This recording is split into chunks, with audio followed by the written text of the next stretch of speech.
Welcome in, everybody. Glad to have you here for another deep dive. We're really stepping into something special this time around with nerves conditions. This book, it stayed with me. And your excerpts, wow, they bring Tambu's world right to life, especially those early struggles, colonial Rhodesia. It's heavy stuff. It's amazing, isn't it, how Dangarembga takes something so personal, Tambu's story, and makes it resonate with this huge, historical weight of colonialism. It's like she's not just living her life, she's living through this system well, you picked up on her hunger for education right away, and that's telling. I mean, selling vegetables just to get by, to afford school fees. Yeah, and you contrast that with Nemo, her brother. He's got this path laid out for him, and she's fighting tooth and nail for every opportunity. It's about gender, too, right? Like her own father doesn't even see the point of educating her. Exactly. And that's what makes this turning point you highlighted so, I don't know, unsettling. Nemo's death, tragic as it is, it becomes this twisted opportunity for Tambu. It's like this system, this patriarchal society, accidentally gives her a way out through this horrible loss. And that quote, "I was not sorry when my brother died." It's haunting. It really reveals the pressure cooker she's living in. Grief, sure, but relief too. This chance she's been denied, it's a lot to unpack. And then, of course, comes the mission school. You mentioned Tambu's initial excitement, which makes sense, but Yeah. then this struggle to fit in, to adapt to this European culture that's just Yeah. everywhere. It's like a mini version of that whole colonial system, right? All those power dynamics on full display. Absolutely. She's got one foot in her Shona world, and the other's being pulled towards this European way of life. Yeah. And language, that's key here. You noted how English is both the way up, but also this force that could erase who she is. Yeah, it's both a ticket to success and a threat to her identity. It's a lot for a young woman to carry, especially when you think about that scene where she talks about the food, the clothes, all forced on them, like colonialism replacing everything familiar, even if it's uncomfortable. Do you see that happening in other ways in the book, beyond just the physical stuff? Oh, absolutely. I mean, it's everywhere, right? It's in the way they're taught to think, the values they're told to embrace, even education, something that's supposed to be liberating.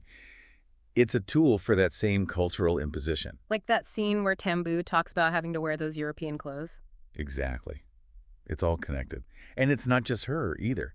You brought up her cousin, Yasha. She's at the same school. But her experience, it's different again, isn't it? Why do you think that is? Right. She's got that whole other layer of being raised in England. It's like she's supposed to be this good African girl while also fitting into this Western world she's coming from. It's that double bind, right? A unique kind of pressure. And it shows you how colonialism, it's got these tentacles reaching into every part of their lives. And speaking of layers, we've got the older generation too.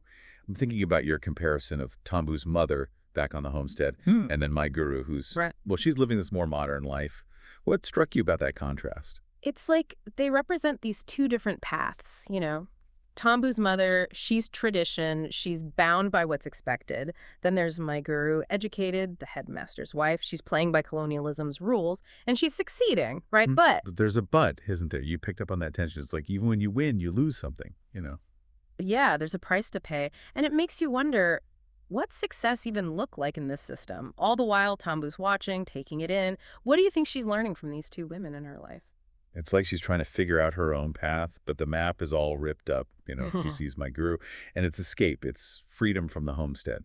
But Dangarembga, she's clever. She shows us it's not that simple. It's never just that simple, is it? It's always this back and forth. Who are you? Who do they want you to be? And who do you, in your heart, actually want to become? And that struggle, that's where the nervous conditions really hit home. You talked about that feeling of anxiety, of living in a world that's constantly shifting. Do you think those feelings come from outside, or are they coming from within, too? That's the question, right? Sure, colonialism sets the stage, creates this environment of oppression.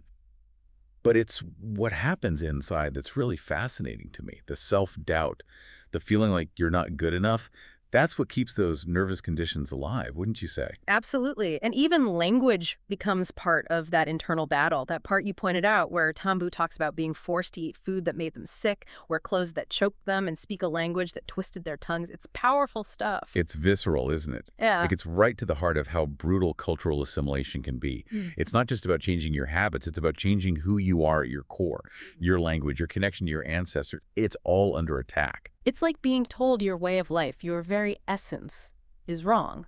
And that makes you think, what's the lasting impact of that kind of experience? That's what makes nervous conditions more than just a story. It's about something bigger, something we're still grappling with. So where do we even start to unpack all of this? What can we take away from a book as challenging as this? For me, it starts with recognizing that these struggles, they're not limited to one time or place. When we understand the history, when we see how colonialism still impacts people today, that's when we can start to make a change. It's about seeing those echoes in our own lives, right? Yeah. The systems we often don't even question. Exactly. Those echoes, they're everywhere once you start to notice them. It's like Dangarembga showing us how those systems work, even in the smallest interactions. And that's why this book, it stays with you. It makes you Yeah. think, makes you question. It's like she's handing us a mirror, isn't it? And reflecting back at us are these incredibly strong women, Tambu, Nyasha, my guru, each one trying to find her own way in a world that's, well, it's still trying to tell them who they should be. What do you think success looks like for them in the end? That's the million-dollar question, right? Right. And I don't know if there's a simple answer. Maybe it's not about some finish line, some perfect outcome. Maybe it's about the struggle itself, the constant learning, the pushing back against those limitations. It's about defining yourself on your own terms. That's about agency, right? That word you used earlier. It's Yeah. about saying, this is who I am, not who they want you to be. And that's a powerful message for anyone, but especially for young women who are so often told what their place is, what they can or can't do. Absolutely. And it goes beyond culture, beyond borders, Tambu's story. It's about the power of education. Yeah. But not just learning facts.